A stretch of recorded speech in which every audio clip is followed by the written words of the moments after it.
welcome back, everyone. We're going to dive into the thing everybody wants to know about. When is the cold air going away? Well, fortunately, it's not going to be for a little while. We've got a cold, snowy morning out ahead of us. We're getting colder, so kind of the opposite direction. And then we've got a cold week. It's going to continue as we head into the weekend. Now, for right now, we've got the snow shower activity moving on out. Just a little bit of flurry activity down to the south of Flint, Genesee, or Grand Blanc Township, rather, going down to the south towards Holly. So not much else other than that. Now, as we get into today, these temperatures will increase. Today's the warmest day out of the work week, but we're still in the single digits for right now. 9 in Sandusky and Lapeer. We've got 4 up in the northern counties, Gladwin and Oscoda. So we are still pretty chilly.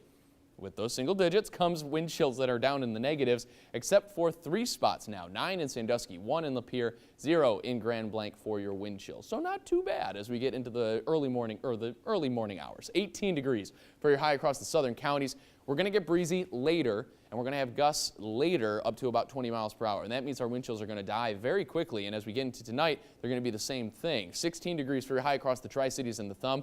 Still with those breezy conditions. As we get into tonight, it's going to stay that way. 14 for the northern counties. West winds 10 to 15 plus. Cold and brisk. Now, here's what I mean. Those winds continue all the way into the overnight period, 10 to 20 miles per hour. We've got a low of around 5 degrees. So even though we're mostly cloudy, we drop quite a bit with this Arctic air that's rushing in. And with those wind chills and with that temperature, we're going to be dipping it down again towards about negative 15, which is the beginning of what the Weather Service calls the dangerous mark, which was when they start to issue those wind chill advisories. So we're going to watch to see if they issue any for tonight. For tomorrow, we could still have that potential again as well. We've got 10 to 20 mile per hour winds out of the northwest, 8 for your high. So as we go into tomorrow, still with those low wind chills, and tomorrow night is going to be the big one, because that one is, I'll show you in a second what I mean. We're talking low temperatures, breezy conditions, and we're going to have to see what some of the schools around the area do. Now, as we get into Futurecast, you can see we got the snow moving on out of the area, and we dry out into the afternoon.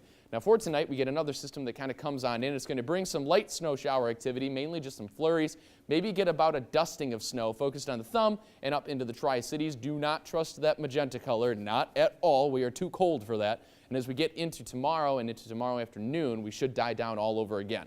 I know it shows the chance for a little bit of lake effect still on the Thumb, but it's going to be a very slim possibility, and it's going to only be, again, on this easternmost portion because the bay is pretty much frozen, so it cuts down on that lake effect activity. Now, for the next 7 days, here's what we've got. We've got that, remember I mentioned that tomorrow night's going to be the really bad one? Well, that's what we're looking at for 0 for your low for Wednesday night. Now, as we get into Thursday morning, looking like we will have some wind chill advisories in store for us. Weather Service already mentioned that they're going to be looking at putting some headlines in. But as we get into that, negative 20 is usually that cutoff point for some of the schools.